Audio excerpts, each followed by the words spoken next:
por María José Lozano *. Esta es una pregunta que la gran mayoría de las organizaciones sin fines de lucro dedicadas a ayudar a los animales se han hecho en las últimas décadas. Y la verdad es que no ha sido fácil de responder. La sociedad moderna es muy diversa, y un error común que las organizaciones sin fines de lucro cometen es asumir que existe un solo mensaje, una sola forma de comunicar para lograr sus objetivos. Los mensajes diversificados han sido una de las decisiones más efectivas que las organizaciones más importantes han tomado. Reconocer que no somos nuestra audiencia. Son muchos los autores que mencionan la necesidad de transmitir la urgencia que existe de acabar con la crueldad animal desde todas las perspectivas posibles. Es decir, abordar la crueldad animal desde la ética, desde la salud, desde el medio ambiente, desde la violencia, desde la pobreza y desde ella misma. Es este último aborde el que ha llevado a las organizaciones de protección animal como Igualdad Animal a revelar lo que sucede dentro de la ganadería industrial. Reiteradamente sus investigadores han narrado lo difícil que es ingresar encubiertos a las instalaciones de granjas y mataderos sin ayudar de forma inmediata a los animales que ahí están sufriendo, con el fin de no delatar su identidad y de poder llevar al público, ajeno a lo que ahí sucede, la verdad, y así salvar a cientos de millones de animales que nacerían destinados a esas actividades. Tampoco para quienes revisan y editan el contenido es una tarea sencilla.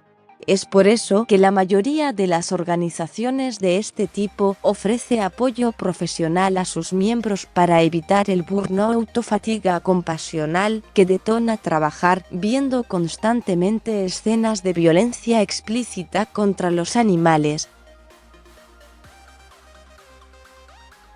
Sin embargo, se sigue haciendo por diversos motivos.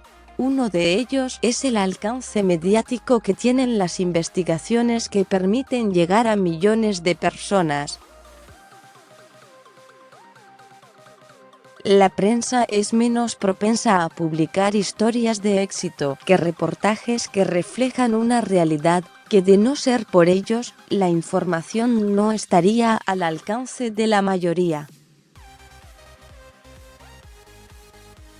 Otro de los motivos es que estudios como el de Faunalytics What is the most effective Vegan Outreach Video, que compara la eficacia de 4 tipos de vídeos, uno de ellos con contenido gráfico, ha mostrado que si bien las personas que los veían al final tenían una inclinación muy similar a hacer cambios en su consumo para ayudar a los animales, el vídeo con contenido gráfico era algo más elevado.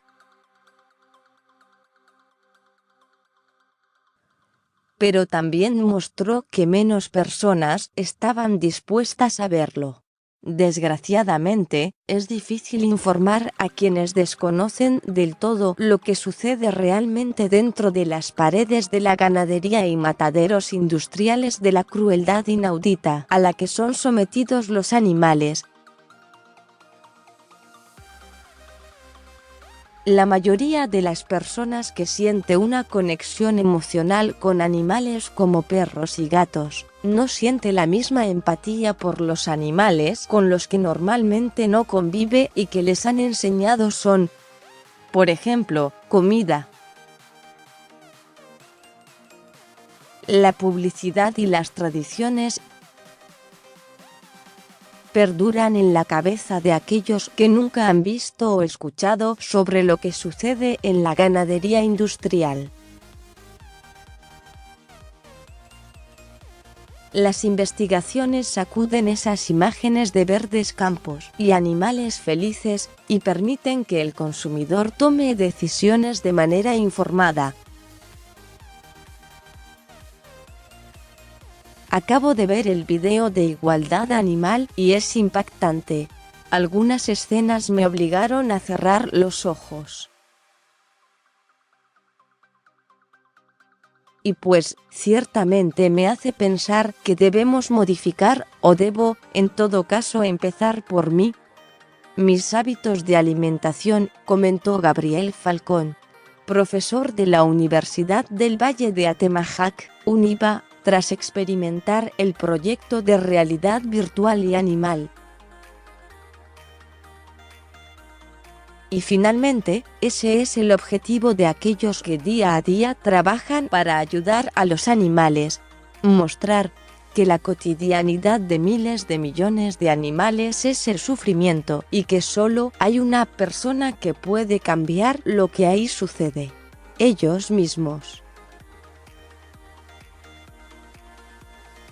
La autora es coordinadora de Comunicaciones México de Igualdad Animal. Lo aquí expuesto es opinión del autor y no refleja la postura editorial de este medio.